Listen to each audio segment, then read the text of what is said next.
د حیات الصحابه یا د اصحابو د ژوند خپرونې درنو ملګرو سلامونه نیکې هیلې درلرو د وکړه چې روغ او جوړ به اوسئ تمه مو همدا ده چې تاسو صحتمند اوسئ دا زه درته د حمزه ابن عبدالمطلب رضی الله عنه د ژوند کیسه کوم هوسۍ منډې وهلې ورپسې یو پر سپور سړی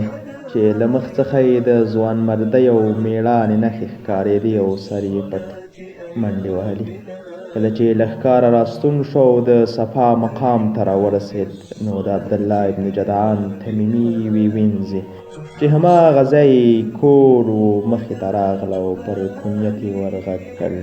ابو عماره ځوان اسود راووت او وینځې ته یې نږدې ودرېد او ویې ویل کاش تا لږ وړاندې د خپل وراره حال لیدلی وی له هغې راهیسې مې زړه ذره ذره کېږي دا ځوان د قریشو په قوم کې ډېر عزتمند او د غیرت خاوند و ویې پوښتل څه وشو وینځه وویل ستا وراره په کعبه کې خلکو ته نصیحت کاوه چې ابوجهل عدي ابن الحمرا او ابن الاسداد وراټ او ښکنځلې ورته وکړې خو هغه ورته په ځواب کې هیڅ ونه ویل او بېرته راستون شو کله چې ځوان حمزه ابن عبدالمطلب دا واورېد نو ناقراره شو په رګونو کې جوش پیدا شو د نور اورېدو وس یې نه درلود اسلدی لی پښه ورکړه او په تیزۍ د مسجد حرام په لور روان شو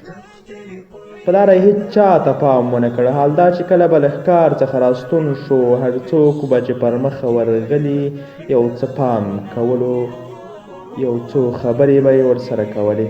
او بیا به د کعبې پر لور کور ته روان شو خو په دې وخت کې د انتقام جذبه پرې غالبه شوه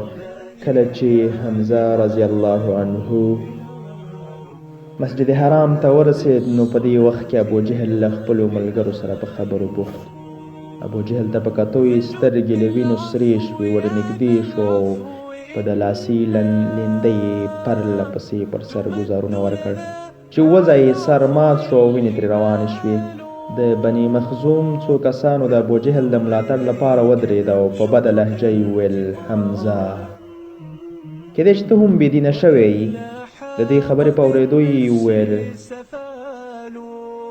په لویه جذبه وویل کله راهیسې چې حقانیت پر ما روښانه شوی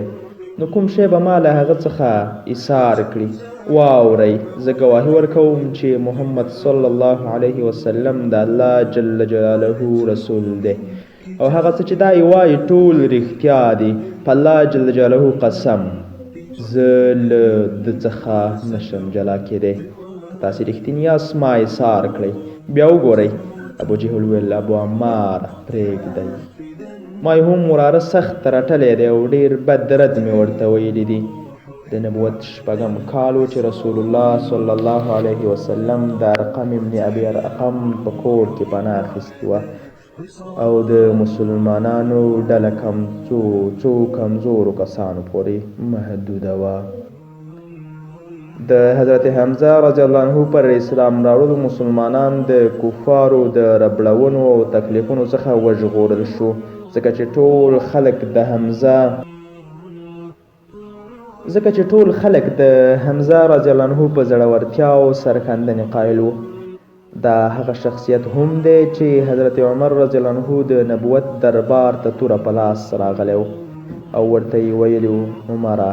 د اخلاص له مخې راغلی وي نو غوره ده که نه نو د هغه په توره به ترې سر قلم کړم حضرت حمزه رضی الله عنه دوه کنیته درلوده یعلا او ابو عماره دا دواړه زامن له دوه ښځو څخه پیدا شوي وو او له درېیمه ښځې څخه یې حضرت امامه تولد شوی و د امامه پالنه د حضرت حمزه رضی الله عنه تر شهادت وروسته د رسول الله صلی الله علیه وسلم پر حکم حضرت جعفر رضی الله عنه پر غاړه واخیسته حمزه رضی الله عنه د رسول الله صلی الله علیه وسلم سکتر و حضرت حمزه رضی الله عنه محترمه مور بنت وهب د رسول الله صلی الله علیه وسلم د محترمې مور د ترلور وه. پرته له دې نسبي خپلوۍ د رسول الله صلی الله علیه وسلم رضعي ورور هم و. ابولهب وینځې صوبې دې دواړو ته شیدې ورکولې. په عمر کې له رسول الله صلی الله علیه وسلم یوازې 2 کاله مشر و. په کوچنیوالي د تورې د جنګ غشي ویشتو او پهلوانۍ لیواله و. له سفر او ښکار سره یې ډېره مینه وه. د قوي بدن څښتن و. پر مخ یې ګڼه ږیره درلوده چې ورسره اغېزناک ښکارېده. هېڅوک یې مخ ته په جرأت نشو راتلی. د ټول وس او قوت د اسلام د سرلوړۍ لپاره وقف کړی و.